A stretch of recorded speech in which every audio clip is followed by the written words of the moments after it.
తండ్రి అయిన దేవుని నుండి ప్రభుని యేసుక్రీస్తు నుండి కృపయు సమాధానము మీ అందరికీ కలుగునుగాక. మన ప్రభుని యేసుక్రీస్తు నామములో మిమ్మల్ని అందరికీ ఆదివారం వాక్య భాగాలకు ఆహ్వానిస్తున్నాము. శుద్ధ గ్రంథములో వాక్య లేఖనాలకు వెళ్దాం. ఈ దినమున 3 అనేటువంటి ఆ సంఖ్యను దేవుడు రాయటంలో గల మనం నేర్చుకున్నటువంటి గతకాలపు పాఠము, ప్రస్తుత పాఠము, భవిష్యత్ కాలానికి ఉపయోగపడేటువంటి పాఠము ఆది కాండము 40వ అధ్యాయము 10వ వచనం ఒకళ్ళు చదవండి. ఆది కాండము 40వ అధ్యాయం 10వ వచనం. ఆ ద్రాక్షవల్లికి 3 తీగలుండెను, అది చిగురించినట్లు ఉండెను, దాని పువ్వులు వికసించెను, దాని గెలలు పండి ద్రాక్ష ఫలములాయను. మరొకళ్ళు ఆది కాండము 40వ అధ్యాయము 16వ వచనం చదవండి.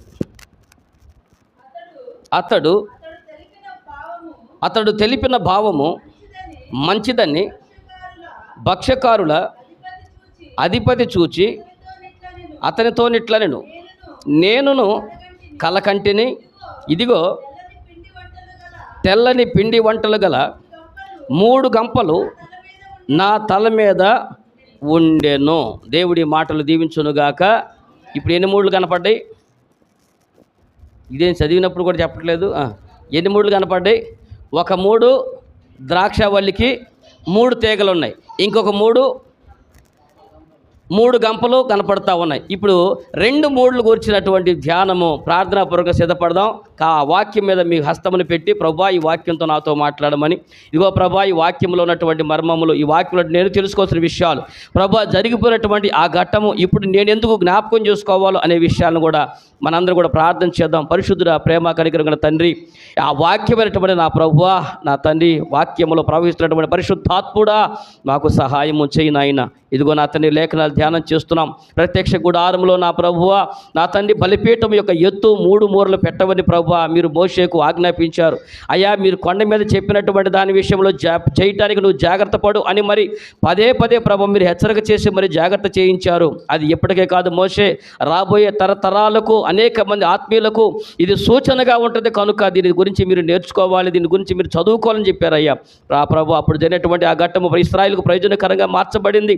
ఆయన మేడు కూడా ప్రభు ప్రత్యక్ష గుడారం యొక్క ధ్యానము మా ఆత్మీయ జీవితాలకు మేలుకరంగా మార్చమని ప్రార్థన చేస్తున్నాం. చదవనటువంటి ప్రభు ఈ లేఖనాల్లో నుంచి నా ప్రభు మాతో మాట్లాడి అది మేము ప్రభు గ్రహించి నా దాన్ని అర్థం చేసుకుని అర్థవంతంగా మా జీవితంలో ఉండడానికి సహాయం చేసి మీరు మహిమ పొందుకొనమని యేసయ్య పరిశుద్ధ నామములో అడుగుతున్నాను మా పరలోకపు తండ్రి. ఆమేన్. ఆమేన్. మంచిది. చదవనటువంటి లేఖన భాగంలో నుంచి ప్రత్యక్ష గుడారములో 3 మూరలైనటువంటి విషయాలు మనం ధ్యానం చేస్తున్నాం. వీటిలో యోసేపు చెరసాల అన్యాయముగా మరి చెరసాల ఉన్నటువంటి సందర్భాన్ని పురస్కరించుకుని ఆ సందర్భంలో జరిగినటువంటి 2 వ్యక్తులు, అనగా ఒక వ్యక్తి ఏమో పానదాయకులకు అధిపతి, పానదాయకుడు కాదు పానదాయకులకు అతడు అధిపతి. రెండో వ్యక్తి భక్ష్యకారులకు అధిపతి. భక్ష్యకారులు అంటే బోబెట్టేవాళ్ళు అనమాట. రొట్టెలు అందించేటువంటి వారు, ఆహారమును సిద్ధపరిచేటువంటి వారు. రాజుకు ఆహారం సిద్ధపరిచే వాళ్ళకి ఒక అధిపతి ఉన్నాడు, అలాగే రాజుకి ద్రాక్షరసం ఇచ్చేటువంటి వారు అధిపతి 2 ఉన్నారు. వీళ్ళిద్దరి మీద ఒకనాడు ఒక నేరము మోపబడింది. ఇద్దరి మీద ఒక నేరం మోపబడి ఈ నేరం ఎవరు చేశారో అనుకునే సందర్భంలో ఎవరు చేశారంటే ముందు ఇద్దరు కలిసి ఆరోపణ వచ్చింది కాబట్టి ఇద్దరిని తీసుకెళ్ళి లోపల వేసాను అన్నారు. ఇద్దరిని తీసుకెళ్ళి జైలు వేశారు. అప్పటికే ఆ జైల్లో మన యవనస్తుడు మన హీరో గారు ఉన్నారు. ఎవరు? యోసేపు గారు ఉన్నారు. ఎందుకు వెళ్ళాడు అప్పుడు జైలుకి? ఒక నింద మోపబడి, ఈయన కూడా అన్యాయముగా, అనగా ఒక అన్యాయమైనటువంటి ఒక నింద మోపబడి ఒక స్త్రీ విషయంలో ఈయన మీద నేరం మోపబడింది. ఆ నేరం విషయంలో ఆయన లోపలికి వెళ్ళిపోయారు. ఇప్పుడు జరుగుతున్నట్టు అందులో టోటల్గా చెప్పాలంటే ఇప్పుడు ఇక్కడ అందరూ కూర్చున్నారు, నిందించబడినటువంటి వారందరూ కూడా ఒక చెరసాల మధ్యలో కూర్చుని ఉన్నారు. ఇప్పుడు వీళ్ళ మధ్యలో ఉన్నప్పుడు అద్భుతమైనటువంటి ఒక సంఘటన జరిగింది. అక్కడ ఉన్నటువంటి ఆ ఇద్దరికి 2 కలగన్నారు, ఒకే దినం కలగన్నారు. అవునా? వీళ్ళిద్దరు కలగనటువంటి విషయంలో దేవుడు, మీరు చూడండి, దేవుడు వీళ్ళ కళని ఇప్పుడు కని ఈ ఇద్దరికి వచ్చేటువంటి ఆ కళలో ఏం కలగన్నారు? ఒకళ్ళేమో ద్రాక్షవల్లిని గురించి కలగన్నారు, ఒకళ్ళేమో గంపల గురించి, పిండి గంపల గురించి కలగన్నారు. ఈ గంపల గురించి కలగనేటువంటి వాటిల్లో ఎన్ని దినాల గురించి రాయబడి ఉంది? ఒకళ్ళకి వచ్చినటువంటి ఒక కళ. ఈ కళను దేవుడు వాళ్ళకి బయలుపరిచాడంటే భవిష్యత్తు మీరు చూడండి, ఆ కళ ద్వారా వాళ్ళకి ఒక విషయం చెప్పడం గురించి మాత్రమే కాదు, కానీ ఆ కళ ద్వారా ఐగుప్తు యొక్క చరిత్రనే మార్చబోతున్నాడు. దేవునికి మహిమ కలుగును గాక. యోసేపుకు ఆ రోజున వాళ్ళ కళ బయలుపరచడం ద్వారా రాబోయే తరములో ఇశ్రాయేలుకు మేలుకరంగాను ఐగుప్తుని యొక్క చరిత్రలోనే అద్భుతమైనటువంటి ఘట్టము యోసేపు ఐగుప్తుకు అధిపతిగా మార్చబడేటువంటి సంఘటన జరిగినాయి. అయితే ఈ విషయంలో మనకి నేర్పుతున్నటువంటి ఆత్మీయ పాఠము ఏమి నేర్చుకోవాలి చూడండి. అక్కడ అయ్యా నేను వాళ్ళు మేము ఒక కలగన్నాము, ఆ కళ వల్ల వాళ్ళు కలవర పడతా ఉంటారు. కానీ వాళ్ళ మధ్యలో ఉన్నటువంటి ఆయన కళ కనేవాడే కాదు, కళల భావం తెలిసిన వాడు కూడా. ఎవరు? ఆయనకు కళలు కంటం తెలుసు, ఆ కళకు భావాలు చెప్పడం కూడా మనకు తెలుసు.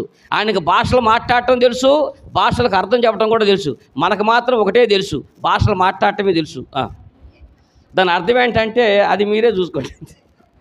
కానీ భాష మాట్లాడువాడు దాని అర్థము కూడా తెలుసుకున్న వాళ్ళు చెప్పినట్లుగా దేవుని యొక్క కళలు కనేటువంటి వారి విషయంలో కానీ ఆ కళలు కనటం అనేటువంటి కానీ కళ భావన చెప్పడం కానీ అది యెహోవా వశములో ఉన్నది అని అన్నాడు. వీళ్ళు కలవర పడుతూ ఉంటే వాళ్ళ కళల గురించి చెప్పారండి. అయితే ఇద్దరు వ్యక్తులు ఉన్నారు. ఒకళ్ళేమో ద్రాక్షరసం అందించేట పానదాయకుడు, దానికి అధిపతి. ఇంకొకలేమో భక్ష్యకారులు అధిపతి. వీళ్ళిద్దరి గురించి కళలలో 2 సందర్భాలు ఒకేలాగా ఉండేయండి. మీరు చూడండి ఒకసారి, 2 సందర్భాలు ఒకేలాగా ఉంటాయి. ఈ కళల భావంలో మనం నేర్చుకోవటం మన పాఠం ఒకటి ఇమర్చబడి ఉంది. దాంట్లో ఏముంది అక్కడ 10వ వచనం చూడండి. అక్కడ అయ్యా నేను ఒక కళ కన్నాను, ఆ కళలో నాకేం కనపడిందంటే అని ఒక వ్యక్తి చెబుతున్నాడు. నా కళలో ఒక ద్రాక్షవల్లి నా ఎదుట ఉండెను, ఆ ద్రాక్షవల్లికి 3 తీగలు ఉండెను, అది చిగురించినట్లు ఉండెను, దాని పువ్వులు వికసించినట్లు దాని గెలలు పండి ద్రాక్ష ఫలములాయను. ఇది నాకు కళ వచ్చిందండి. ఈ కళకు భావేంటో నాకు అర్థం కావట్లేదు అనగానే యోసేపు గారు పెద్దగా ఆలోచించి ప్రార్థన చేసి మోకాలు వేసి నేను చెబుతానని చెప్పలా. ఏమండి 7 రోజులు ఆగినాకరా, లేకపోతే 7 వారాలరా నువ్వు వెళ్ళిన తర్వాత అర్థమవుతుంది, అర్థం చేసుకుంటూ ఉండండి. వెళ్ళిన తర్వాత ఇప్పుడు నీ కళభావం నీకు చెప్పాలంటే నువ్వు ఎన్ని వారాలు రావాలి? 7 వారాలు ఆగిన తర్వాత రండి. ప్రతి వారం వచ్చిన తర్వాత నేను మోకాలు వేసి దేవుడి దగ్గర తెలుసుకుని మాట్లాడి అప్పుడు మీకు సమాధానం చెప్తాను అని చెప్పలేదు. ఆయన వెంటనే ఆ మాట చెప్పిన వెంటనే అసలు కళల కంటంలోనూ భావం చెప్పడంలోనూ యోసేపుకి మన భాషలో చెబుదాం కొట్టిన పిండి అన్నమాట. కొట్టిన పిండి లాంటివాడు ఈయన. ఇప్పుడు అని అంటారు దాని బావిదే అని. ఆ ద్రాక్షవల్లి అనేటువంటిది ఉంది కదా, దానికి 3 తీగలు ఉన్నాయి కదా, దానికి ఇదే ఒక సూచన. ఏంటి ఆ సూచన అంటే ఆ 3 తీగలు 3 దినములు, ఇంకా 3 రోజుల్లో నీకు రాజు నిన్ను పిలిచి ఏ ఉద్యోగం అయితే నువ్వు కోల్పోయావో, ఏ స్థితి నువ్వు కోల్పోయావో, ఏ పరిస్థితి నువ్వు కోల్పోయావో, ఏ ఆహ్లాదకరమైన జీవితాన్ని, ఏ ఆనందకరమైన జీవితాన్ని, ఏ సంతోషకరమైన జీవితాన్ని విన్నాళ్ళు అనుభవించే అది ఏదైతే నువ్వు కోల్పోయావో 3 దినములలో అది నీకు మరలా వస్తుంది అని చెప్పాడు. దేవుడికి మహిమ కలుగునుగాక. ఎంత గొప్ప విషయం అండి. ఇప్పుడు బలిపీఠము దగ్గర 3 నీ భవిష్యత్తుకు నిరీక్షణకు ఆధారం దొరుకుతుంది. దేవుడికి స్తోత్రం. ఈ 3 అనే సంఖ్యలో నువ్వు తెలుసుకునే మాట ఏంటంటే నువ్వు ఏదైతే కోల్పోయావో, ఏంటది నువ్వు ఏదైతే కోల్పోయావో, ఒకనాడు మంచి సంతోషకరమైన జీవితాన్ని నువ్వు జీవితాన్ని కోరుకుని ఉంటావు. ఒకవేళ ఆనందకరమైన జీవితాన్ని ఎన్నో కళ్ళు కనుంటావు. ఆత్మీయ జీవితం ప్రార్థనలకు దేవుని నమ్ముకున్నటువంటి వారు ఏ ఉద్దేశంతో నమ్ముకుంటారు చెప్పండి?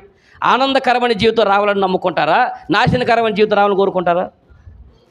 ఎవరైనా సరే దేవుడి యొద్దకు వస్తే సంతోషం ఉంటుంది, దేవుడి యొద్దకు వస్తే ఆనందం ఉంటుంది అనుకుంటారు. కానీ దేవుడిని నమ్ముకున్న తర్వాత వచ్చిన కష్టాలు లోకంలో ఉండవాడికి కూడా రావు. అన్ని శ్రమలు వస్తాయి, అన్ని కష్టాలు వస్తాయి, అన్ని నిందల పాలు అవ్వాల్సి వస్తూ ఉంటుంది దేవుని సన్నిధిలో. అయితే ఈ 3 అనే సంఖ్య నీకు నేర్పుతున్న పాట ఏంటంటే నీ భవిష్యత్తులో ఆనందకరమైన ఎక్కడ నువ్వు తలదించుకుని బ్రతికావో, ఏ సమాజంలో తల ఉంచుకుని ఇప్పుడు నువ్వు శిక్ష అనుభవిస్తున్నావో, ఏ జనాల మధ్య నువ్వు అవమానాలు పొందుతున్నావో, ఇంకా 3 దినాలలో ఇప్పుడు దేవుడు నీ తల ఎత్తించబోతున్నాడు అన్న సంగతి నీకు తెలియాలి. ఇక్కడ కూడా మనం నేర్చుకోవడం పాఠం ఏంటంటే 3 దినములు అనేటువంటిది సూచనగా ఉన్నాయి. గుర్తుపెట్టుకోవాలి. బైబిల్ గ్రంథంలో మీకు కొన్ని విషయాలు కూడా అక్షరార్థంగా మనకు కనపడపోవచ్చు. ఇప్పుడు ఒక సహోదరుడు ఒక మాట అడిగాడండి, అన్న నాకు ఒక విషయం అర్థం కాలేదు మీరు చెప్పండి అని ఒక సందర్భంలో అడిగారు. ఇప్పుడు వచ్చేటప్పుడు కూడా ఒక సహోదరుడు ఒక విషయంలో ఫోన్ చేసి మాట్లాడారు వాళ్ళు ఒక చిన్న సందర్భాన్ని బట్టి. ఆ సందర్భం బట్టి ఏంటంటే అంటారు, ఆయన యేసుక్రీస్తు ప్రభువారు తనను పొడిచిన వాడిని క్షమించాడుగా, తను కొట్టిన వాడిని క్షమించాడు కదా, చాలామంది దుర్మార్గమైన పాపాలు చేసినటువంటి వాళ్ళని క్షమించాడు కదా, ఇస్కరియోతు యోధాని ఎందుకు క్షమించలేదన్నా అని అన్నాడండి. ఇప్పుడు మీరు చెప్పాలి ఎందుకని? చాలామందిని క్షమించినటువంటి దేవుడు ఇస్కరియోతు యోధాని క్షమించినటువంటి ఎందుకని? ఇస్కరియోతు యోధాకి ఎందుకంటే ఇస్కరియోతు యోధా లాంటి వాడు పుట్టకుండా ఉంటే చెప్పండి, దేవుడు ఆయన క్షమించినట్ట క్షమించినట్ట? ఇస్కరియోతు యోధాకి దేవుడు కృప చూపించాడా కృప చూపించలేదా అంటున్నా? ఇస్కరియోతు యోధ పరలోకానికి వెళ్తాడా నరకానికి పోతాడా? అతడు పొట్టకుండా ఉంటే బాగుండేది అని అన్నాడంటే మీరు ఆలోచన చెయ్యాలి గట్టిగా. చాలామందికి పేతురు కూడా అబద్ధం ఆడాడు, యేసుప్రభు నాకు తెలియదు అన్నాడు. ఎవరిని? నిజానికి ఇప్పుడు సిలువ మరణ శిక్ష అనేటువంటి ఇంకో విషయం చెప్తా. సిలువు పట్టించినందుకే యేసుప్రభు ద్వేషించాడా ఇస్కరియోతు యోధ అని? పైగా యేసుక్రీస్తు ప్రభు వచ్చి అతను ముద్దు పెట్టుకున్నప్పుడు ఏమని తెలుసా? చెలికాడా, నువ్వు చేయవలసిందేదో నువ్వు చెయ్యి అనేసాడు కదా. ఇప్పుడు యేసుక్రీస్తు ప్రభు లోకానికి ఎందుకు వచ్చాడు చెప్పండి మీరు? పెద్దగా ఏంది ఇదే అనుమానంగా చెబుతున్నారు. యేసు ప్రభు వచ్చింది దేనికోసం ఈ లోకానికి? మనుషుల కొరకు చనిపోవడానికి వచ్చాడు, పాపం కొరకు చనిపోవడానికి వచ్చాడు. అది కూడా రాడు మీద చనిపోవాలన్నటువంటి ప్రవచనం కూడా ఉంది కదా. కాబట్టి యేసు ప్రభు శిలువు శిక్షకి వెళ్ళాలి కదా, శిలువు మరణమే పొందాలి కదా. మరి అదేదో మనోడేగా చేసింది. ఇస్కరియోతు ఏదో చేసింది అదే కదా. అప్పగించినప్పుడు ఏమనుకోవాలి? పోనీలేరా నువ్వు చేసింది ఏదైనా కానీ మొత్తానికి ప్రజలకి మేలే జరిగింది కదా అని ఇస్కరియోతు యోధాకి కృప చూపించాలి కదా. కానీ ఇస్కరియోతు యోధాకి దేవుడు ఎంతోమంది కఠినమైనటువంటి నేరస్తులను అనగా నరహంతకులను క్షమించినటువంటి దేవుడు, నరహత్య చేసినటువంటి అసలు దావీదుతో పోల్చుకుంటే ఎన్ని చేశాడు దావీదు గారండి? దావీదు గారు ఎన్ని పనులు చేశాడు చెప్పండి మనది మీకు తెలియాలంటే. ఎంతసేపుడుగా ఏం చేశాడో పాత నిబంధన కాలంలోనే కనికరించబడ్డాడు. ఏది? దేవుడు చూచి చూడనట్టుగా ఉండేటువంటి రోజుల్లోనే. ఇంకా యేసుప్రభు ప్రత్యక్షంగా కృప చూపించిన రోజుల్లో కూడా, ప్రత్యక్షంగా ఉండేటువంటి రోజుల్లో కూడా ఇస్కరియోతు యోధ ఎందుకని విడవబడ్డాడు, ఎందుకని ఇస్కరియోతు యోధ యేసును పట్టించినందుకే అని జనం అనుకుంటున్నారు. కానీ యేసు ప్రభు తను పట్టించినందుకు ఇస్కరియోతు యోధాని క్షమించకుండా ఉండలేదండి. పట్టించినా క్షమించేవాడు, ఎందుకంటే పొడిచినోడే క్షమించిన దేవుడు పట్టించినోడు ఎందుకు క్షమించడు? కానీ ఇస్కరియోతు యోధాలో మనకు కనిపించని ఒక లక్షణం ఉంది. అది ఇస్కరియోతు యోధాను గురించి కొత్త నిబంధన గ్రంథంలో యేసు ప్రభు ఎక్కువగా పెద్దగా రాయలేదండి, అతను గురించి రాయలేదు. కానీ అతను గురించి కొన్ని వందల సంవత్సరాల క్రితము ప్రవచనాత్మక ఉన్నటువంటి పరిశుద్ధ గ్రంథంలో 109వ కీర్తనలో దావీదు ప్రవచనం చెప్పాడు. ఏమని చెప్పాడు మీరు చదవండి. అతను గురించి 109వ కీర్తన. ఎందుకో ఒక మాట చెప్తాను, వాక్యమును ఎలాగో అర్థం చేసుకోవాలనే విషయంలో ఒక మాట గుర్తు చేద్దామని అతను జ్ఞాపకం చేశా. 109వ కీర్తన 16వ వచనం. కేవలం ఇస్కరియోతు యోధాను గురించినటువంటి అత్యధికంగా రాసినటువంటి కీర్తనది. ఏలయనగా కృప చూపించవలనన్న మాట మరచి శ్రమనొందిన వాడిని, దరిద్రుని నలిగిన హృదయం కలిగిన వాడిని చంపవలనని వాడు అతని తరిమేను. ఇప్పుడు మీ తలలో పైకెత్తుకొనిడి. ఇప్పుడు మీరు అనాలి, ఇది ఇస్కరియోతు యోధా గురించి అని ఎందుకు అనుకుంటా పాస్టర్ గారు అని అడగాలి. అడిగేశారు, మైకి లేదు కాడ కూర్చున్నారు. మీరు 4వ వచనం నుంచి మీరు చదవండి. 109వ కీర్తన 4వ వచనం నుంచి మీరు చూస్తే ఇది ఎవరి గురించి రాయబడినటువంటి ప్రవచనము గ్రంథమో మీకు అర్థమైంది. ఏం రాసి ఉంది అక్కడ? నేను చూపిన ప్రేమకు ప్రతిగా వారు నా మీద పగబట్టి ఉన్నారు, అయితే నేను మానక ప్రార్థన చేయుచున్నాను. ఇప్పుడు మీరు అక్కడి నుంచి వరుసనే చదువుకుంటా రండి.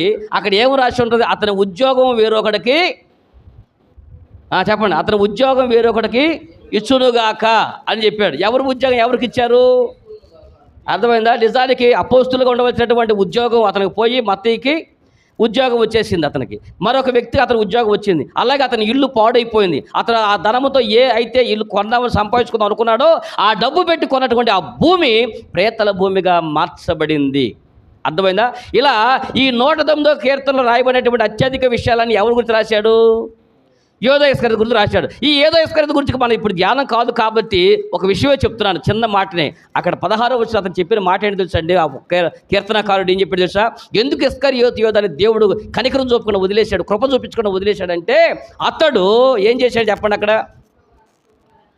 కృప చూపించవలన్న సంగతి మాటే అతడు మరచి శ్రమ నొందిన వాడిని, దరిద్రులను, నలిగిన హృదయం కలిగిన వాడిని ఆయన ఏం చేశాడంట అంటే ఇస్కరియోతు చేసే పని ఏంటంటే యేసుప్రభు అప్పగించడమే కాదండి, యేసుప్రభు దగ్గరకు వచ్చిన ప్రతోడిని కూడా ఏం చేసేవాడు తెలుసా? రానికుండా ఆఫ్ చేసేవాడు. అతను జనాలు కృప చూపించేవాడు కాదు. మనకు ధన్యతల కొండ మీద దేవుడు ఒక మాట చెప్పాడండి, కనికరము చూపువాడు ధన్యుడు వాడు. ఇది మర్చిపోయి కూడా, కనికరము చూపువాడు ధన్యుడు వాడు కనికరము పొందుదురు అని అన్నాడు. అంటే అర్థం ఏంటి? నువ్వు జనాలకు కనికరం చూపిస్తే దేవుడు నీ మీద కనికరం చూపిస్తాడు. నువ్వు ప్రజలను ప్రేమిస్తే దేవుడు నిన్ను ప్రేమిస్తాడు. నువ్వు జనాలను ద్వేషిస్తే దేవుడు నిన్ను ద్వేషిస్తాడన్న సంగతి నువ్వు మర్చిపోయావు. వీడు మర్చిపోయాడంట. ఏది మర్చిపోయాడు? ప్రజలకు కనికరము చూపించవలసినటువంటి వాడు మినిమం బేసిక్ పాయింట్ మర్చిపోయాడు. పోనీ ఆ కనికరం కూడా ఎవరి మీద? నలిగిన వారి మీద కూడా కనికరం చూపించలేదంట.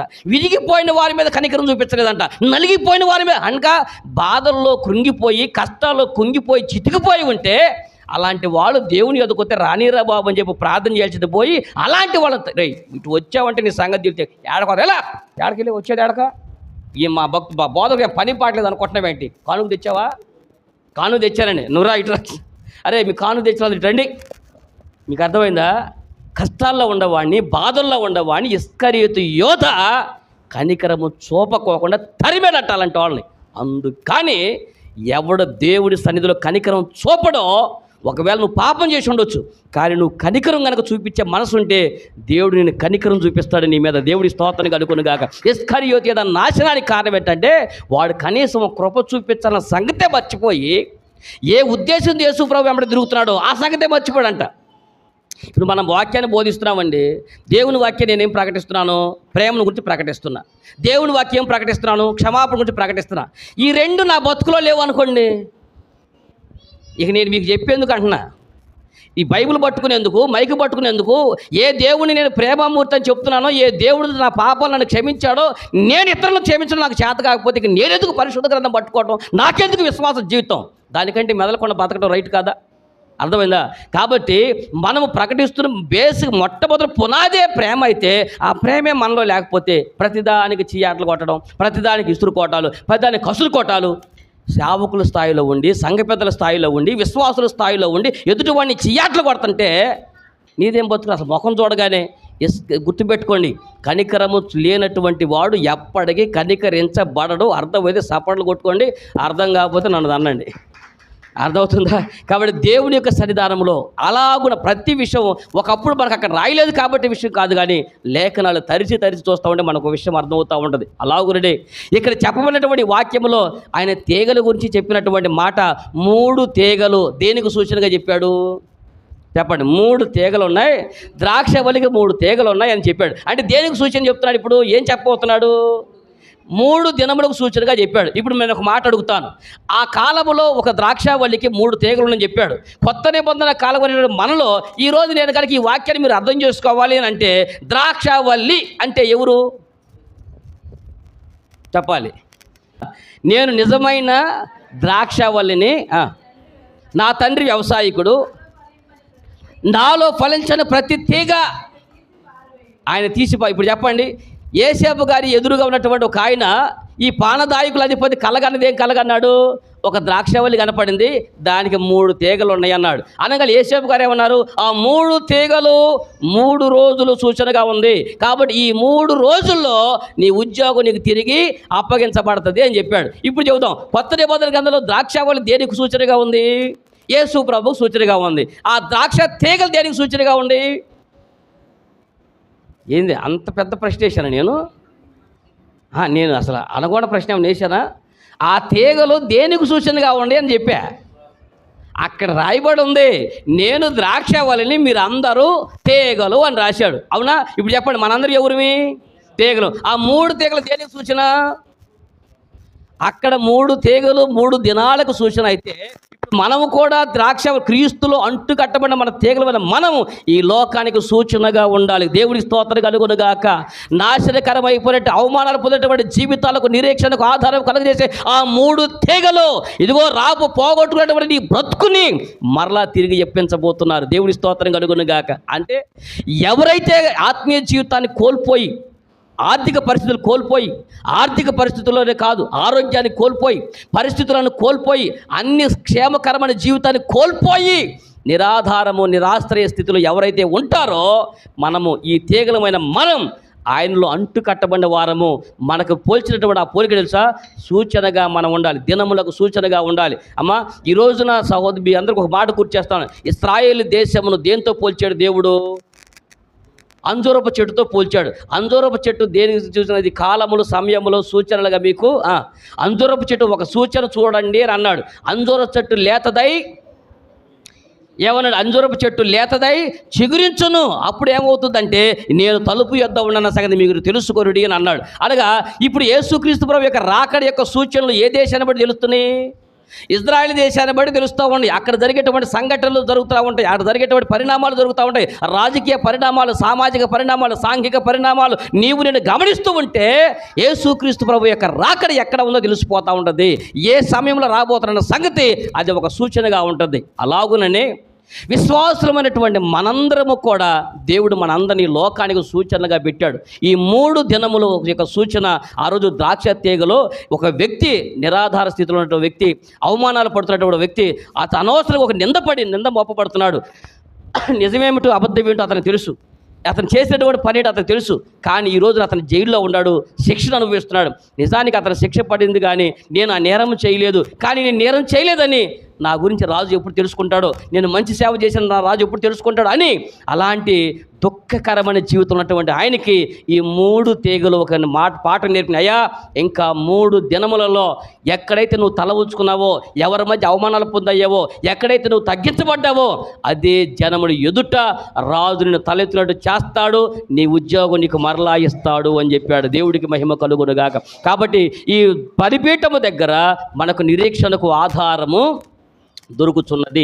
కోల్పోయిన బ్రతుకు నీకు మరలా ఇస్తున్న సంగతి ఈ 3 అనేటువంటి అంశంలో మనకు కనబడతా ఉంది. కాబట్టి ఎండిపోయినటువంటి తీగలు ఇప్పుడు ఫలిస్తూ ఉన్నాయి. ఏమని రాసి ఉంది అక్కడ? ఏం రాసి ఉంది చెప్పండి మీరు? 10వ వచనంలో ఆ ద్రాక్షావల్లికి 3 తీగలు ఉన్నాయి, అవి చిగురించి ఉండెను, దాని పువ్వులు వికసించెను, దాని గెలలు పండి.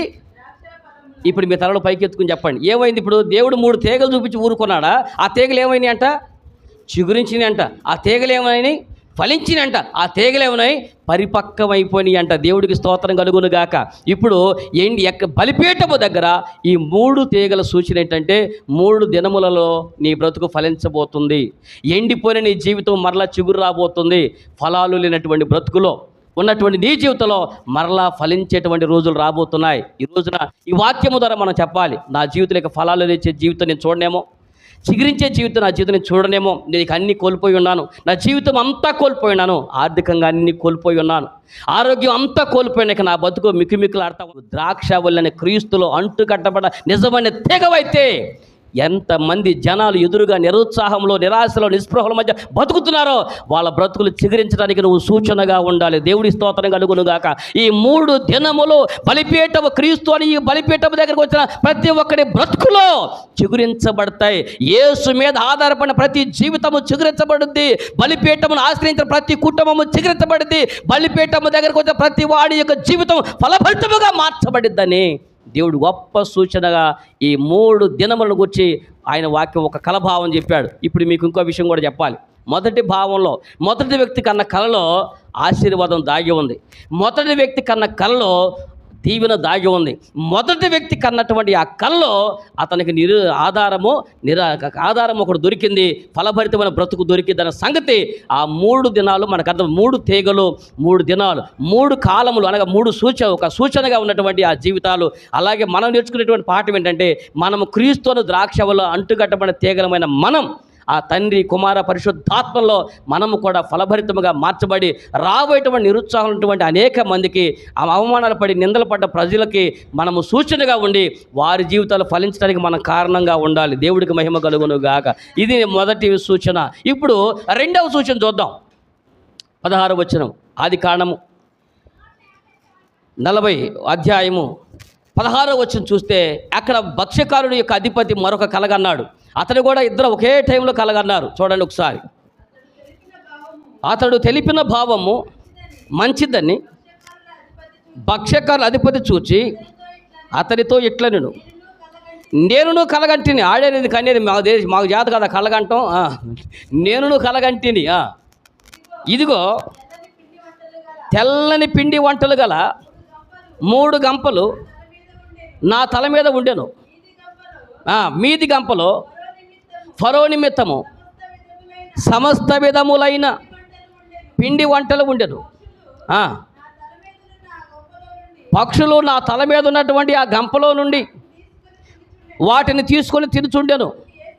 అందుకు యోసేపు దాని భావం ఇదే, ఆ 3 గంపలు 3 దినములు, ఇంకా 3 దినములలో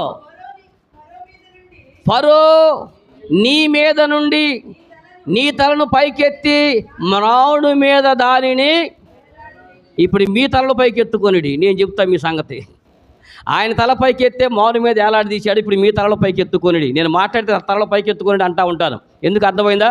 దేవుడు మన తలను పైకెత్తువాడు. అర్థమైందా? దేవుడు మన తలను పైకెత్తువాడు అంటే పైకి తీసుకొని పోయేవాడు కాదు. ఏమండి, దేవుడు తల ఉంచినటువంటి జీవితాలు. ఇక్కడ మీకు విచిత్రమైన ఒక మాట కూడా, మీరు ఈ గ్రంథాన్ని మీరు తర్వాత తరిచి చదవండి. 2 తలలు పైకెత్తబడ్డాయి. ఎక్కడ? ఇప్పుడు ఈ 2 కళ్ళు వచ్చిన వ్యక్తులు ఉన్నారు చూసారా? ఈ 2 కళ్ళ కన్నా వ్యక్తులు కూడా ఇంచుమించు సందర్భం ఒకే టైపులో కూడా ఉంది. ఏమని?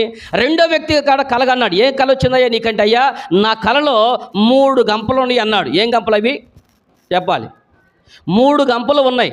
3 గంపలు నేను తల మీద పెట్టుకుని వెళ్తున్నాను. అయితే 3 గంపలు తల మీద పెట్టినంటే మీరు ఊహించుకోండి, 3 కొండలు పెట్టుకుంటారా?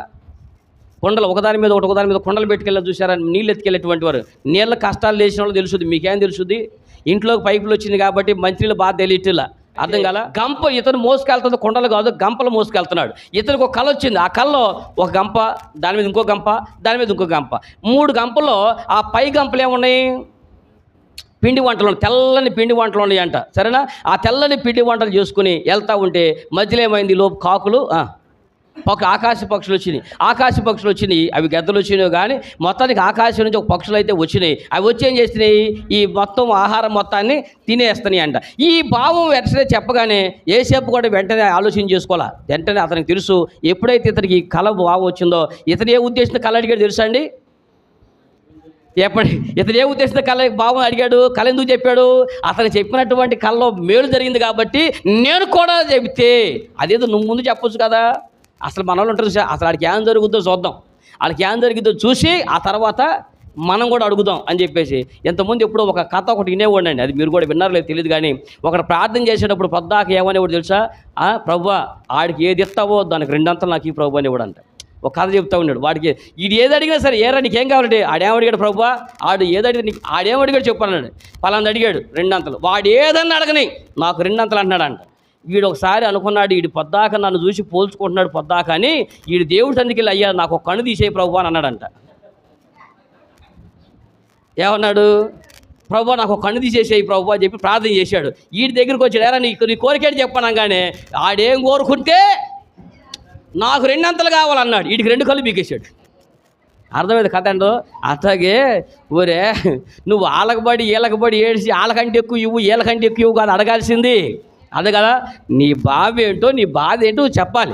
ఈసారికి వీళ్ళిద్దరు చెప్పేదాంటో ఇక్కడ అన్నాడు, అతనికి చెప్పేది మంచిదైనట్టు చూసి, ఒకవేళ అతనికి చెప్పింది మంచిది కాకపోతే ఇది అడిగేవాడు కాదనమాట, చెప్పేవాడు కాదనమాట, తెలుసుకునేవాడు కాదనమాట. ఇప్పుడు చూడండి, ఇతని ఆశలో అతని యొక్క ఇంటెన్షన్లోనే అర్థమైపోతుంది ఇతని ఉద్దేశం ఏమై ఉంటుందో. వెళ్ళి ఇదిగో నేను కూడా కలగన్నాను, వేసావో రా నువ్వు భలే చెబుతున్నావు అబ్బాయి, ఆడికి ఏం చెప్పావో సేమ్ నాకు కూడా అచ్చం 3 గంపల 3 తీగలు అంటే ఏం చెప్పావు? 3 రోజులు అన్నావు. 3 తీగలు కనపడితే ఏమంటున్నావు? ద్రాక్షావళి కనపడితే ఏమన్నావు? ఆశీర్వాదం ఫలాలు అతనికి మళ్ళీ వస్తున్నాయి అని చెప్పావు. కాబట్టి నాకు కూడా 3 గంపలు కనపడ్డాయి. ఈ 3 గంపల్లో నేను రాజుకు మరలా భక్ష్యం తీసుకుపోతున్నాను, అతను పిండి వంటలు తీసుకెళ్తున్నాను. ఈ పిండి వంటలు తీసుకెళ్తా ఉండగా పక్షులు వచ్చి పైన తింటని, ఏంటబ్బా దీని భావం అన్నాడు.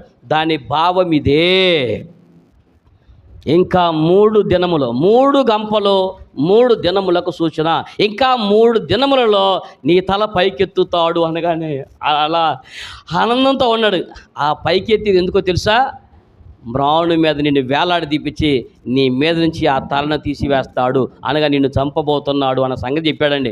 గుండె బరువెక్కి ఏమండి నేను బాధ వేసినటువంటి కళ, తప్పు మంచి చెప్పినా చెడ్డ చెప్పినా అనగా నీకు జరిగేది ఏదైనా దొరకని, నీకు జరిగే విషయాన్ని నేను తప్పుగా ఖండించేటువంటి పని చెప్పడం అది మంచి విషయమే. అదేది మనం తీవ్రంగా చేయాల్సిన అవసరమేమీ కాదు. దేవుని యొక్క వాక్యం అయిపోయిన తర్వాత కూడా నన్ను ఎవరైనా వాక్యం చెప్పిన విమర్శించారనుకోండి, ఎవడాడు ఆడికి అంత సీన్ ఉందా, ఆడికి అంత సీన్ ఉందా అని ఎప్పుడు నేను అడగనండి.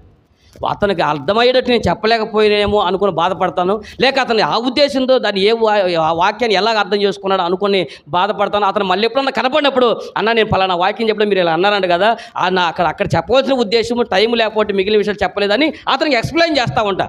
ఆయన వాళ్ళు వినకపోని, కానీ ఎవరిని ద్వేషించే ఉద్దేశం అయితే ఎప్పటికీ దేవుడు నాకు ఇవ్వలేదు. అలా ద్వేషించను కూడా. దేవునికి స్తోత్రం కలుగును గాక. ఇప్పుడు ఇతని గంపను గురించి మీకు మాట్లాడతాను, కాసేపు మీరు శ్రద్ధగా ఆలకిస్తూ ఉండండి.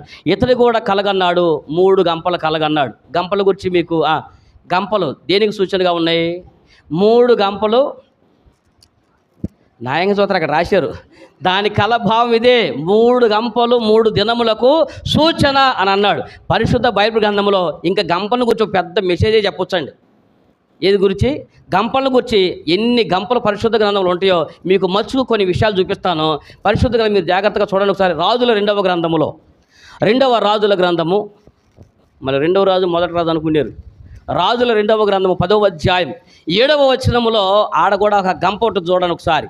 ఏవి గంపలు? ఆ గంపలు కావున ఆ తాకీదు తమకు ముట్టినప్పుడు వారు 70 మంది రాజకుమారులను పట్టుకొని చంపి వారి తలలను గంపలలో పెట్టి ఇశ్రాయేలీలో ఉన్న అతని యొద్దకు చెప్పండి. ఇదే గంపలు ఇవి. ఏం గంపలు ఈ గంపలు?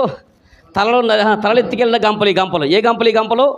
అమ్మా, ఆ రోజున ఆహాబు అనేటువంటి ఆయన కన్ను మిన్ను కానుకోకుండా ఆ రోజున భార్య మాటలు విని ఆ రోజున దేవుని యొక్క ప్రజలందరినీ కూడా రాంగ్ రూట్లో ట్రీట్ చేసి యెహోవా దేవుని యొక్క ప్రవక్తలను తుత్తునీలుగా తెగ నరుకుతూ ఉంటే మారు మాట్లాడకుండా నిలబడినటువంటి ఆహాబు పరిపాలన దినాలవి.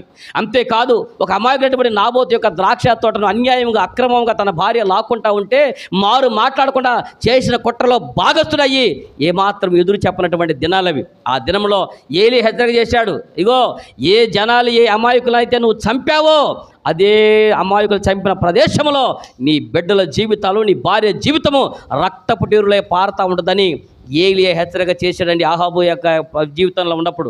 ఆ తర్వాత కాలం గడిచింది. 2వ రాజుల గ్రంథం వచ్చే సమయానికి యెహూ అనేటువంటి ఒక వ్యక్తిని దేవుడు ఏర్పాటు చేసుకున్నాడు. ఆ యెహూ అనేటువంటి ఆ వ్యక్తి వచ్చి అందరికి హెచ్చరిక చేశాడు. వాళ్ళ అధిపతిని పిలిచారే, ఇశ్రాయేలు యొక్క రాజు అనేటువంటి ఆహాబు యొక్క సంతానము ఎవరెవరి దగ్గర అయితే ఉన్నారో వాళ్ళందరూ ఎంతమందో లెక్క పెట్టండి, ఒక్క దినమే అందరి తలకాయలు తెగిపోవాలని చెప్పేశాడు. అలాగున ఆహాబు యొక్క కుమారులు మొత్తం 70 మంది తలకాయల్ని ఒక్క దినమే నరికేసి 35-32 గుంపులు పెట్టాము. ఆ తలకాయలు మొత్తం ఏం చేశారు? 70 తలకాయలు గంపలో వేసుకుని ఇప్పుడు ఆ గంపలు మొత్తం ఎత్తుకొచ్చి ఆడ 2 కుప్పలు పోసారు ఎదురుగా. అయ్యా, ఇదిగో నువ్వు చెప్పిన పని మేము చేశాము అని అన్నాడు. కాబట్టి ఆయన అన్నాడు, దేవుడైన యెహోవా ఆ రోజున ఏలియా ద్వారా ప్రవచించిన మాట నెరవేర్చబడింది అని చెప్పి ఆ తలకాయలు చూసి అన్నాడు. ఇవి చెప్పండి, ఇప్పుడు గంపలో ఉన్నటువంటి ఈ తలకాయలు ఏ తలకాయలు? ఈ గంప దేనికి సూచనగా ఉంది చెప్పండి? తండ్రులు చేసినటువంటి పాపము బిడ్డల మీదగా శాపంగా వచ్చి వాళ్ళ తలకాయలు తెగిపడటానికి సూచనగా ఉంది. అలాగనే ఈ ఒకటి ఇక్కడ మీకు గంప కనపడింది, ఇది తెగిన తలకాయలు మోసుకొచ్చిన గంప. ఏ గంప? ఈ గంప తెగిన తలలను మోసుకొచ్చినటువంటి ఈ గంప గురించి మనం ఒక విషయం జ్ఞాపకం చేసుకున్నాం. కాబట్టి తీర్పు చేసినటువంటి ఈ గంప తల్లిదండ్రుల పాపాలు పిల్లల మీదకి వచ్చి ఎలాంటి దారుణం జరిగిద్దో ఆ తీర్పు ఇక్కడ మీ గంపలు సూచనగా కనపడతా ఉన్నాయి. రెండవసారి మరొక గంపలు మీకు పరిశుద్ధంగా చూపిస్తాను, మీరు చూడండి ఒకసారి. చదవండి ఇర్మియా గ్రంథం 24వ అధ్యాయం. ఇర్మియా గ్రంథము 24వ అధ్యాయము 1వ వచనము 2వ వచనం మీరు చూస్తే అక్కడ కూడా గంపలు కనపడతాయి. ఏం గంపల? గంపలు బబులు యోధారాజైన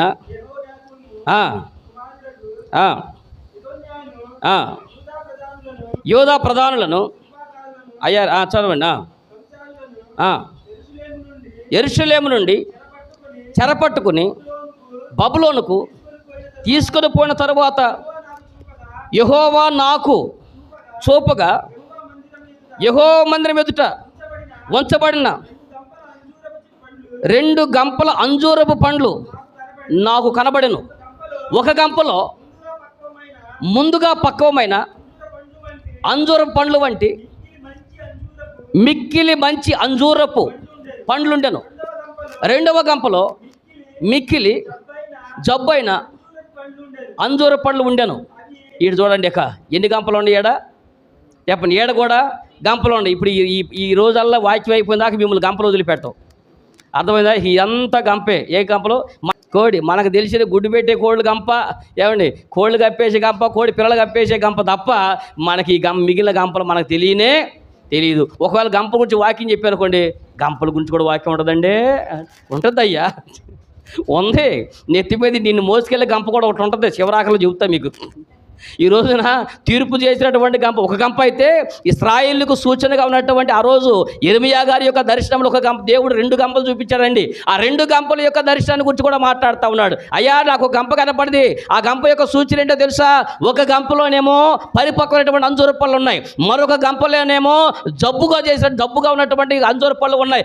ఏమిటయ్యా సూచన అని అన్నాడు. ప్రభువా, ఏంటి పరిస్థితి, ఏం చూపించబోతున్నావు అన్నాడు. అనగా ఈ 2 గంపలు ఉన్నటువంటి రెండింటిని గురించి దేవుడు 2 సూచనలు తెలియజేశాడు. ఒకటి, అయ్యా యిర్మీయా, దీనికి ఒక సూచన ఏంటంటే, ఏ గంపలైతే పండినటువంటి మంచి అంజూర పళ్ళు ఉన్నాయో అదేంటంటే, ఇప్పుడు ఒకటి మాత్రం వాస్తవం, గంపలో నువ్వు అంజూర పళ్ళు తెచ్చినట్టుగా బబులోను దేశపు రాజు మిమ్మల్ని అందరూ ఎత్తుకుపోతాడు.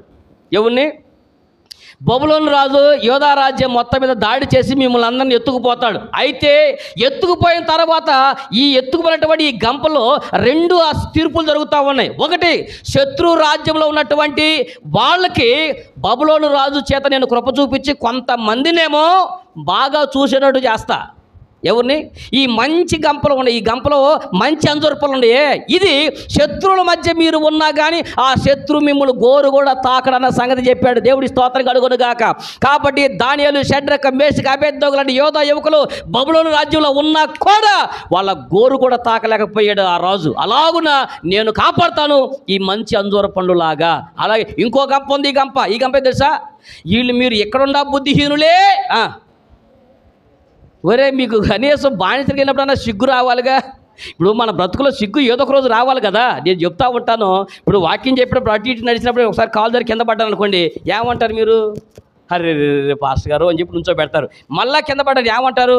అయ్యి బాబోయ్ పాస్టర్ గారు అని అంటాడు. 3ఓసారి పడితే ఏమంటారు? వీడికి అలవాటే చచ్చినట్టు నీకు ఎత్తుకెళ్ళి పైన పెట్టి దోతే తప్పదేమో వీడికి. ఏమండి, పొద్దుకూకు ఈ పట్టమే జీవితంగా పెట్టుకున్నా ఏంటని అనుకోరండి. నీకు ఎన్నిసార్లు ఒకసారి పడ్డప్పుడు రాలే, 2ఓసారి బుద్ధి రావాలిగా. ఇక పడతమే బతుకుగా పెట్టుకుంటా ఉంటే ఎట్టా చెప్పండి. అలాగే అసలు మిమ్మల్ని బబులోను చెరకు ఎందుకు పంపించాడు దేవుడు? శత్రువు వచ్చి మిమ్మల్ని ఎందుకు దాన్ని తీసుకుపోయాడు? మీరు ఇక్కడ బుద్ధిమాలిన పనులు చేస్తున్నారనేగా, బుద్ధిహీనుడుగా తిరుగుతున్నాడు. నేను తన్నిన తర్వాత అక్కడికి వెళ్ళినా కూడా సిగ్గుశారం లేకుండా బతుకు మార్చుకోకుండా అక్కడ కూడా అడ్డగోలు బతుకులే. అందుకని దేవుడు అన్నాడు, మిమ్మల్ని చెరకెళ్ళినా కూడా మిమ్మల్ని అక్కడ కూడా శిక్షించబడేటువంటి సూచన ఈ జబ్బు కలిగినటువంటి అంజూర పళ్ళు అని చెప్పి దేవుడు వాక్యం హెచ్చరిక చేశాడు. కాబట్టి ఈ గంపలు కూడా ఒక ఆశీర్వాదానికి, ఒక చోట శాపానికి గుర్తుగా కనపడతా ఉంది గంప. ఇంకో గంప ఆమోసు గ్రంథములో, ఇంక ఇవన్నీ గంపలే. ఇంకో గంప చూద్దాం. లాస్ట్లో అన్నీ చూసి అప్పుడు లాస్ట్ దగ్గర మనోడి దగ్గరికి వచ్చి ఈ 3 గంపల గురించి ఎందుకు చూసిద్దాం. చూడండి, ఆమోసు గ్రంథం 8వ అధ్యాయం 1వ వచనంలో కూడా అక్కడ దేవుడని యెహోవా ఒక దర్శనాన్ని తీసి ఆమోసు గారి యొక్క ప్రవక్తతో ఒక గొప్ప దర్శనాన్ని ఇస్తూ ఒక విషయం చెప్పాడండి. ఆమోసు గ్రంథం 8వ అధ్యాయం 1వ వచనం చదువునాన్న. మరియు ప్రభు అయిన యెహోవా దర్శన రీతిగా వేసవి కాలపు పండ్ల గంప, వేసవి కాల పండ్ల గంప ఒకటి నాకు కనపరిచి, ఆమోసు నీకు కనబడుతున్నదేమని నన్ను అడుగగా, వేసవి కాలపు పండ్ల గంప. రైట్, మీ తలలో పైకి ఎత్తుకొని ఇక్కడ ఏ గంప కనపడిందండి? ఎప్పుడు ఏ గంప? రాజుల గ్రంథములో తెగిన తల్ల మోసుకెళ్ళిన గంప. అలాగే యిర్మీయా గ్రంథంలో మనకి ఏ గంపలు కనపడ్డాయి? ఆ మంచి అంజూర పళ్ళు, జబ్బు అంజూర పళ్ళు గంపలు కనపడ్డాయి. ఇప్పుడు ఆమోసు గ్రంథంలో ఏ గంప కనపడింది? వేసవి కాలపు పళ్ళ గంప. పెళ్లి కూతురు దగ్గర సంబంధాలు చూడటానికి పోయారు. ఏవయ్యా మరి ఏంటి, పెళ్లి కూతురు నచ్చిందండి. మరి అబ్బాయికి నచ్చాడండి. అబ్బాయి మరి నీకు ఆస్తిపాస్తులు ఎంత ఉన్నాయండి? ఎంత ఉన్నాయండి? వేసవి కాలం 700 ఎకరాలు మొత్తం నాదే అన్నాడంట ఊర్లో. ఎప్పుడు? వేసవి కాలం 700 ఎకరాలు నాదే అన్నాడు. అర్థం ఏంటి చెప్పండి అంటున్నా. యాసవకాలం 7 పంట ఎత్తర ఖాళీగా ఉంటుంది అంటే ఖాళీగా ఉన్న పంట అంతా నాది, తర్వాత కాలంలో ఆ పంట నాది. యాసవకాలం 700 ఎకరాలు ఉన్నట్టు వీడికి. అర్థమైంది మీకు లాజిక్ ఎట్ట మాట్లాడాలో? అలాగే యాసవకాలం పండ్ల గంప తెచ్చాడంట. ఎందుకయ్యా అంటే యాసవకాలంలో పండ్ల గంప ఏంటిరా? ఈ సూచన దేవుడు ఎందుకు ఇచ్చాడు తెలుసా అండి? ఇశ్రాయేలీలకి కూడు లేకుండా చేసే రోజులు రాబోతున్నాయి. దేవుడు తీర్పు చేయబోతున్నాడు. అయ్యా వాళ్ళకి సూచనగా ఈ మాట చెప్పు, నేను వారికి శ్రేష్టమైన పంట ఇచ్చి, మంచి పంట ఇచ్చి, ఆ పంటను కాపాడుతూ, ఆ పురుగును గద్దిస్తూ, ఎప్పటికప్పుడు శ్రేష్టమైన జీవితాన్ని మీకు ఇస్తా ఉంటే మీరు నా సన్నిధిలో మీరు చేసినటువంటి పనులు ఎలాగున్నాయని దేవుడు వాళ్ళు చేసినటువంటి ప్రతి తప్పిదాన్ని, ఆ తర్వాత మీరు ఆ వచనాన్ని మీరు చదవండి. దేవుడు ఇశ్రాయేలు చేసినటువంటి తప్పిదాలను ఎత్తి చూపించి మరి ఆ మాట చెప్తారు. మీకు కడుపు నిండా తిండి ఉంది కాబట్టి మీరు ఇలా దేవుడు అంటే లెక్క లేకుండా చేస్తున్నారు, కాబట్టి మీకు దంతశుద్ధి కలగజేయాలని అన్నాడు. ఏం చేయాలి? దంతశుద్ధి కలగజేయమంటే బ్రష్ ఇచ్చి పేస్ట్ చేసి రుద్దిస్తారు అనుకున్నారు. దంతశుద్ధి కలగజేయడం అంటే పళ్ళు రాలగొట్టడం. అలాగలా పంటి కింద పడి ఆహారం నవ్వులుతూ ఉంటే దేవుడు అంటే లెక్క లేకుండా పోయింది.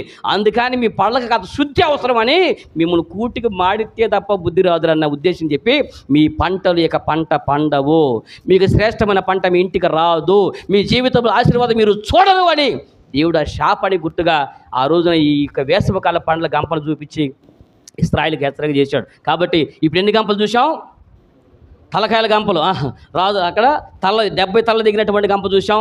ఇశ్రాయేలుకి ఒక యోధా రాజ్యం అయినటువంటి వీరు శత్రు దేశానికి వెళ్ళిన తర్వాత దేవుడు వాళ్ళకి ప్రవచనాత్మకంగా ఏమి సూచనగా చూపిస్తున్నాడో ఆ గంప కనపడుతుంది. ఎక్కడ చూస్తే ఆమోసు గ్రంథంలో ఇశ్రాయేలుని హెచ్చరిక చేసినటువంటి ఈ గంప కనపడుతుంది. ఇక ఈ గంపలు పాత నిబంధన తాలిచి కొత్త నిబంధన గంపల దగ్గరికి వెళ్దాం. ఎక్కడికి వెళ్దాం? కొత్త నిబంధన గంపల దగ్గరికి వెళ్దాం. అవి ఎక్కడ ఉంటాయి? పరిశుద్ధ గ్రంథం మీ అందరికీ బాగా తెలుసు. చూడండి, గుర్తు చేసుకుని రిఫరెన్స్ నేను చెప్తారా మీరు చెప్తారా? మత్తయి సువార్త మొదలు పెడదాం. మత్తయి సువార్త 14వ అధ్యాయం 20వ వచనం. ఇది భలే ఉంటుంది అసలు. అది వారందరూ తిని తృప్తి పొందిన తరువాత మిగిలిన మొక్కలు ఎన్ని గంపలు? మిగిలిన మొక్కలు 12 గంపలు ఎత్తిరి. ఇక తలలో పైకి ఎత్తుకోరు. ఇదే గంప. ఇప్పుడు మనకు కావాల్సింది ఇదే గంప. ఈ మూడిట్లో రాజుల గ్రంథంలో గంప కావాలా, ఇర్మియా గ్రంథంలో 2వ గంప కావాలా, ఆమోసు గ్రంథంలో వేసవికాల పంట గంప కావాలా? ఇప్పుడు ఏ గంప ఇది చెప్పండి. ఏడు కూడా దేవుడు గంపను ఉపయోగించాడు. దేనికి? వాళ్ళు ఆ రోజున 5,000 మంది పురుషులు, స్త్రీలు, పిల్లలుగా ఇంకా అనేక మందికి అందరికి 5 రొట్టెలు 2 చేపలు పంచిన తర్వాత దేవుడు ఆ మాట చెప్పాడు, అయ్యా ఇంకా సరిపోయి అంటే సరిపోవటం ఏంటి ప్రభువా, ఇంకా 12 గంపలు మిగిలి ప్రభు. అవునా? ఎత్తుకోండి, మొత్తం ఎత్తుకోండి అని అన్నాడు. అంటే అర్థం ఏంటి చెప్పండి? ఏమండి, తినేవాళ్ళకి ఎంత వచ్చినాయి? వాళ్ళు తిని తృప్తి పడగా అని అన్నారు. అనగా తినేటువంటి వారు తీసుకుని తినేవాడు తిని తృప్తి పడతారు, కానీ పంచేవాడికి గంపలు గంపలు మిగులుస్తాడు. దేవుడి స్తోత్రం కలుగును గాక. పంచేటువంటి వాడు గుర్తుపెట్టుకోండి, దేవుని యొక్క వాక్యాన్ని పంచేవాడికి గంపలు గంపలు వస్తాయి. దేవుని యొక్క రొట్టె పంచేవాడికి, దేవుని యొక్క విశ్వాస జీవితాన్ని పంచేవాడికి, నీ విశ్వాసాన్ని ఎదుటివాడికి పంచేవాడికి మాత్రం తృప్తి పట్టమే కాదు, ఇంకా గంపలు గంపలు మిగులుతాయి అన్నమాట. దేవుడికి మహిమ కలుగునుగా. ఇది దేవుడి ఆశీర్వాదము. ఇది ఆశీర్వదించబడినటువంటి రొట్టెల గంపలు. 12 గంపలు చక్కగా నెత్తి మీద పెట్టుకుని వీళ్ళు గంపలు వెళ్ళిపోతారు. వాళ్ళు అందరూ చూసుకోండి, ఒరే మనం తింట వరకే పెట్టారు, ఆ శిష్యులు మాత్రం చూసావా, శిష్యులు మాత్రం గంపలు ఎత్తుకుపోతాం. ఇది మన అందరికీ ఆశీర్వాదపు గంపను చూసాం. ఇంకో గంప కూడా చూద్దామా పరిశుద్ధ గ్రంథంలో? ఏమండి, చదవండి. అపోస్తుల కార్యముల గ్రంథము 9వ అధ్యాయము. అపోస్తుల కార్యముల గ్రంథం 9వ అధ్యాయము 25వ వచనంలో మరొక గంప కనపడుతుందాడా. కనుక అతని శిష్యులు రాత్రి వేళ అతన్ని తీసుకొని పోయి గంపలో ఉంచి గోడగుండా అతని కిందికి, ఇది తప్పించిన గంప. ఏ గంప? ఈ గంప ఏం పేరు పెడదాం? తలలు తెగిన గంప. తండ్రుల ఏమండి, అది వారసత్వ శిక్ష వచ్చిన ఆ గంపలు చూసాం. శత్రువుల మధ్య కూడా కాపాడినటువంటి అంజూరు పళ్ళ గంప చూసాం. కష్టకాలంలో దేవుడి మాట వినుకోకుండా ఉన్నటువంటి వారికి దేవుడి ఇచ్చేటువంటి తీర్పు అయ్యి వేసవికాలపు గంపను చూసాం.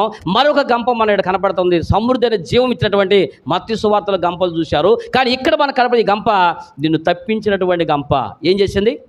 ఆ రోజున యూదులందరూ యేసునందు విశ్వాసం ఉంచినటువంటి వారిని చంపటము లేకపోతే హింసించడానికే ప్రాణాధారమైనట్టుగా తాకీదులు తీసుకున్నటువంటి ఈయన యెరూషలేము నుంచి దమస్క్ దగ్గరకు పోయే సమయానికి, అనగా సిరియా హెడ్ క్వార్టర్ అనేటువంటి దమస్కస్కు పోతున్నాడు. అప్పుడు దమస్కు మార్గంలోనే ప్రభువైన యేసుక్రీస్తు వారి ప్రత్యక్షత జరిగింది. ఆ తర్వాత కళ్ళు పోయిన వాడిగా బతికాడు. ఆ తర్వాత అననీయ వచ్చి ప్రార్థన చేశాడు, అతను తిరిగి కళ్ళు వచ్చినాయి, పొరలు రాలిపోయినాయి, చూపు పొందాడు. ఆ తర్వాత అక్కడే ఉండి ఆ దమస్కస్లో సువార్తను చెప్తున్నాడు. ఎవరిని చంపుదామని అయితే ఇతను వెళ్ళాడు, ఎవరిని హింసిస్తామని ఆ ప్రదేశానికి వెళ్ళాడో, ఇప్పుడు రాను ఏమైందంటే ఇప్పుడు ఈ హింసించే వాళ్ళు తయారయ్యారు.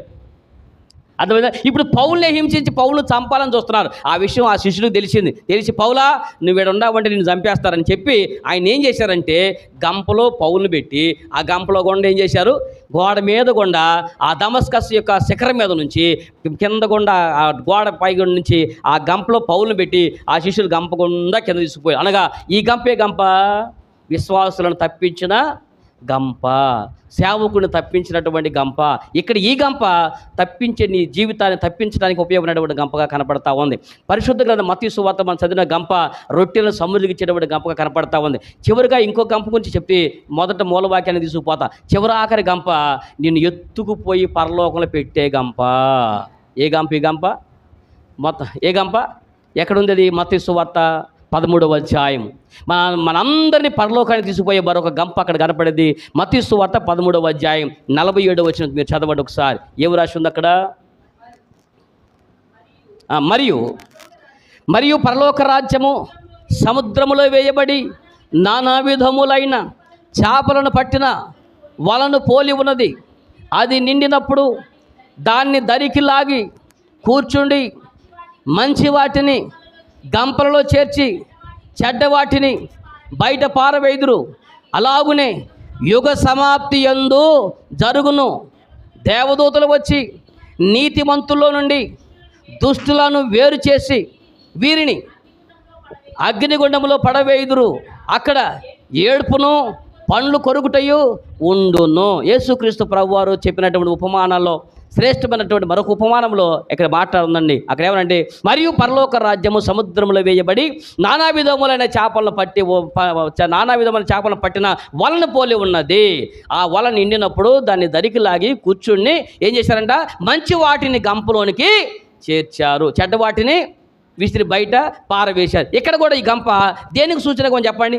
మంచి వాటిని అన్నిటిని కూడా దేవదూతలు వచ్చి నీతిమంతులు, పాపిష్టి వాళ్ళ నుంచి నీతిమంతుల్ని వేరు చేసి నీతిమంతులందరినీ ఒక గంపలో పెట్టారంట. ఎవరిని? ఇది నీతిమంతుల గంప. దేనికి గంపలో పెట్టారు? దేనికి? ఈ గంప దేనికి సూచనగా ఉంది? ఇది ఆకాశం నుంచి రేపు నిన్ను నన్ను తీసుకురావడానికి రాబోయేటువంటి మేఘ వాహనం అనే గంప. దేవుడికి స్తోత్రం కలుగును గాక. పరలోకానికి నీతిమంతులందరినీ కూడా తీసుకుని పోవటానికి రేపు దేవుడు మనకు ఒక మాట చెప్పాడు. ఏమని అపోస్తలుడైన పౌలు ద్వారా రాకడ గురించి చెప్తూ అన్నాడు. ఆర్భాటముతోనూ ప్రధాన దూత శబ్దముతోనూ దేవుని బోరతోనూ ఆయన వచ్చినప్పుడు ఎలాగుంటుందని చెప్పాడని 4వ అధ్యాయం 1 తెస్సలోనికీ పత్రిక 16వ వచనంలో ఏమో చెప్తున్నాడంటే, ప్రధాన దూత శబ్దంతోనూ దేవుని బోరతోనూ ప్రభు రాకడ జరుగుతూ ఉంది. అప్పుడు మనము సజీవులుగా ఉన్నటువంటి మనందరము కూడా అయ్యా రెప్ప పాటలు మనందరం ఏమైపోతుందో తెలుసా? మృతుల్లో ఉన్నటువంటి వారందరూ కూడా తిరిగి లెగుస్తారు. సజీవులు ఉన్నటువంటి మనందరము కూడా ఆకాశ మేఘాల మీద మనము కొనిపోబడతాము అని చెప్పాడు. కాబట్టి మీరు చెప్పండి, పరలోకానికి కొనిపోబడేటువంటి ఆ జీవితం దేనికి సూచనగా చెప్పాడు మనల్ని? బోరతోనూ పరలోకము నుండి ప్రభు దిగి వచ్చును. క్రీస్తునందు మృతులైన వారు మొదట లేతురు. ఆ మీదట సజీవులమై నిలిచి ఉండి మనము వారితో కూడా ఏకముగా ప్రభువును ఎదుర్కొనుటకు ఆకాశ మండలమునకు మేఘముల మీద. చెప్పండి, మనం ఎలా కొనుక్కోబడతామంట? చెప్పండి. రేపు పరలోక రాజ్యానికి వెళ్ళేటప్పుడు ఇక్కడ అన్నాడు మంచి నీతిమంతులు అందరూ గంపలో చేర్చబడతారు అన్నారు. అనగా గంప దేనికి సూచనగా పెట్టాడు? మేఘాలకు సూచనగా పెట్టాడు. గుర్తుందా మీకు? దేవుడు మేఘాలు ఎందుకు? రేపు మనం ఆ పరలోకానికి వెళ్ళిపోవాలంటే మీరు చెప్పండి, మనకంటే ముందు పుట్టి చనిపోయిన వారు తిరిగి లేచారు కదా, చనిపోయిన వారేమో మహిమ శరీరం ధరించుకుని ఎగిరిపోయారు. మనం ఎలా వెళ్తున్నాము? అప్పటికి సజీవులు నిల్చుని మన అందరము కూడా ఎలా వెళ్తామంట? మేఘముల మీద కొనుక్కోబడతామంట. మేఘాలు ఎందుకు వస్తాయి? మర్చిపోయినట్టున్నారు. మేఘాలు ఎందుకు వస్తాయంటే మర్చిపోయినట్టున్నారు. వర్షాలు వచ్చినప్పుడు వస్తాయి. మనల్ని ఎత్తుకుపోవటానికి మేఘాలు ఎందుకు అంటున్నా? మేఘాలను పంపిస్తానన్నారు కదా, ఆ మేఘముల మీద మనం కొనిపోబడతా ఉంటాం కదా. ఎందుకు మేఘాల మీద కొనిపోబడాలి అంటున్నా? దేవుడి గంపని మేఘంతో పోల్చాడు కదా. మేఘాల మీద ఎందుకు కొనిపోబడతాడు? దేవుడు రేపు అందరూ మనం తీసుకుపోవడానికి వచ్చినప్పుడు మేఘాన్ని ఎందుకు పంపిస్తున్నాడు? అందుకని అనమాటరా. రైట్. మేఘాలకు ఉన్నటువంటి ఇప్పుడు వర్షం పడే టైంలో, వర్షం రాకముందు, ముబ్బట్టబోయే ముందు మేఘాలు నీటి వెళ్తూ ఉంటాయి. ఎవడు చూశాడు? సముద్రంలోకి వెళ్తూ ఉంటాయి. మనం ఏమనుకునే మా నాయనమ్మ వాళ్ళ తాతయ్యలు ఏమని చెప్పేవాళ్ళు, మేఘాలు ఏంటమ్మ అటు పోతానంటే సముద్రంలోకి వెళ్ళి నీళ్ళు దాకా వస్తాయిరా అంటాయి. సముద్రంలోకి వెళ్ళి నీళ్ళు దాకా వస్తాయంట. తాగొచ్చి ఏం చేస్తాయి, గొళ్ళుమని అరక్క కొక్కుతాయి అన్నమాట. నీళ్ళు తాగొస్తాయి మేఘాలు. మేఘాలు నీళ్ళు తాగుతాయా? తాగవా? తాగవు. అసలు మనోళ్ళు తెలిసి చెప్పినా తెలియ నిజమే చెప్పారు. నిర్జల మేఘములుగా వెళ్ళి జలమేఘాలుగా తిరిగి వస్తాయి. మేఘాలకి ఒక పవర్ ఉంది. సముద్ర జలములన్నిటిని కూడా అవి నీళ్లు ఆకర్షిస్తాయి. ఆవిరి రూపంలో ఆ సముద్ర జల నీళ్ళన్నీ కూడా ఆవిరిలాగా లాగేసి మేఘాలతో నింపుకుంటాయి. తర్వాత ఆ మేఘం అంతా వచ్చి మరలా ఆ వర్షాన్ని కుమ్మరిస్తూ ఉంటుంది. ఇప్పుడు నేను ఒక మాట అడుగుతాను, మీరు ఏమనుకోకుండా చెప్పండి. సముద్రపు నీరు ఎలా ఉంటుంది? రుచి పుల్లగా ఉంటుంది, ఉప్పుగా ఉంటుంది. వర్షపు నీరు ఎలా ఉంటుంది? ఇప్పుడు సముద్రపు నీళ్ళు తాగితే ఎలా ఉండాలి? ఒకవేళ మేఘం కనుక సముద్రపు నీళ్ళే తాగి కనుక వర్షించే లెక్క అయితే మనకు ఎలా ఉండాలి? ఉప్పుగా ఉండాలి. కానీ వర్షపు నీరు ఎలా ఉంటుంది? తాగిందేమో ఉప్పు నీళ్ళు, కానీ వర్షించిందేమో మంచినీళ్ళు. ఇది ఎలా సాధ్యం అవుద్ది అని అంటే వినండి. మేఘాలకు ఒక సామర్థ్యం ఉందండి, దేవుడు మేఘాలకు పెట్టినది. ఏంటంటే ఎంత ఉప్పు నీళ్ళలో ఉన్నటువంటి దాటికైనా ఉప్పుని మంచి నీళ్ళను వేరు చేసే తత్వము వాటికి ఉన్నది. సముద్రము నీళ్ళకు వెళ్ళి ఉప్పుని వేరు చేసి దాంట్లో నుంచి మంచి నీళ్ళను మాత్రమే సేకరించి ఉప్పుని నీళ్ళను వేరు చేసి మంచి నీళ్ళను తాగి మనకు వర్షంలోకి తీసుకొస్తూ ఉంటుంది. రేపు దేవుడు మేఘవాహనాన్ని ఎందుకు పంపిస్తాడో తెలుసా? నీతిమంతుల నుంచి పాపిష్టి వాళ్ళని వేరు చేయాలంటే మంచోడో చెడ్డోడో సంఘంలో ఎవడు మంచోడో ఎవడు చెడ్డాడో ఒక్క మేఘాలకు మాత్రం బాగా తెలుసు. అందుకని రేపు మన వాక్యం చెబుతున్నా, ప్రార్థన చేస్తున్నా, మేఘాలు వస్తాయి, పాపిష్టి వాళ్ళ నుంచి పరిశుద్ధులు వేరు చేసి రివ్వుమని పరలోకాన్ని తీసుకుపోతాయి. దేవుడి స్తోత్రం కలుగును గాక. ఒకవేళ రేపని మనం వచ్చి ఇదిగో నేను వస్తాను ఎక్కడ వచ్చేది నువ్వు బయట అదేంటి వాక్యం సూపర్ చెబుతా, నీ సంగతి వాళ్ళకి తెలియదురా, నాకు తెలుసు. అర్థమైందా?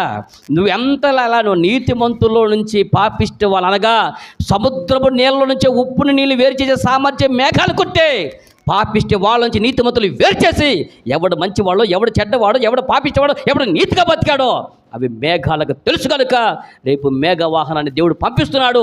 ఏ పాపిష్టవాడు పరలోకపు గుమ్మ కూడా తొక్కకోకుండా పరిశుద్ధులను వేరు చేసి ఆ గంపలో తీసుకుపోతాయి, నిత్య జీవానికి వెళ్ళిపోతాం. దేవుడికి మహిమ కలుగునుగా. కాబట్టి ఈ గంప పరలోకానికి తీసుకుపోయే గంప. ఇప్పుడు మీకు ఎప్పుడన్నా గుర్తుందా?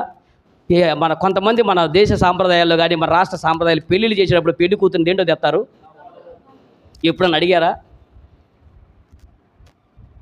మనకు అనవసరం అవన్నీ. అంటే తెలిసినా తెలియక చేసిన పెండ్లి కూతురుని గంపలో తీసుకుని వస్తున్నారు. కాబట్టి యుగ సమాప్తి యందు కూడా యేసుక్రీస్తు యొక్క వరుడైనటువంటి ఆయనకి ఈ పెండ్లి కూతురు కూడా గంపలోనే వెళ్ళబోతుంది. దేవుడికి మహిమ కలుగునుగాక.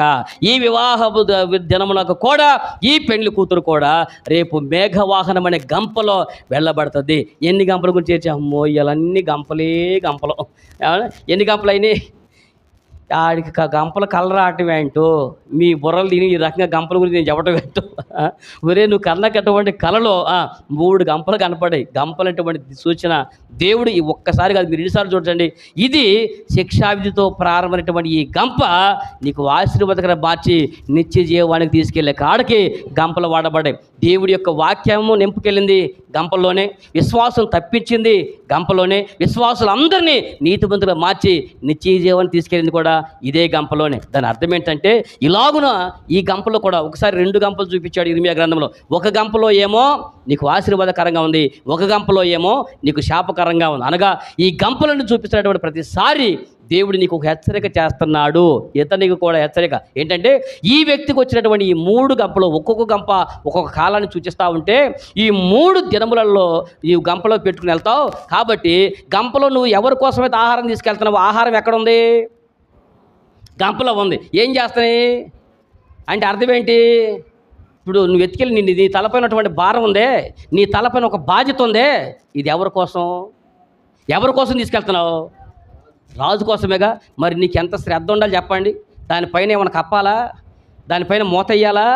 మరి మూత లేకోకుండా గుడ్లు కప్పుకోకుండా ఏముందరో తేరగా ఎత్తుకెళ్ళి తీసుకుపోతూ ఉంటే ఆకాశ పక్షులు ఎత్తుకెళ్ళవు. అనగా ఇతడికి రాజు యొక్క సన్నిధిలో ఉద్యోగం అయితే ఉంది కానీ అదంటే నిర్లక్ష్యంగా ఉన్నాడు. అదంటే అశ్రద్ధగా ఉన్నాడు, లెక్కలేనితనంగా ఉన్నాడు. అందుకని తల నరికి వేయబడింది.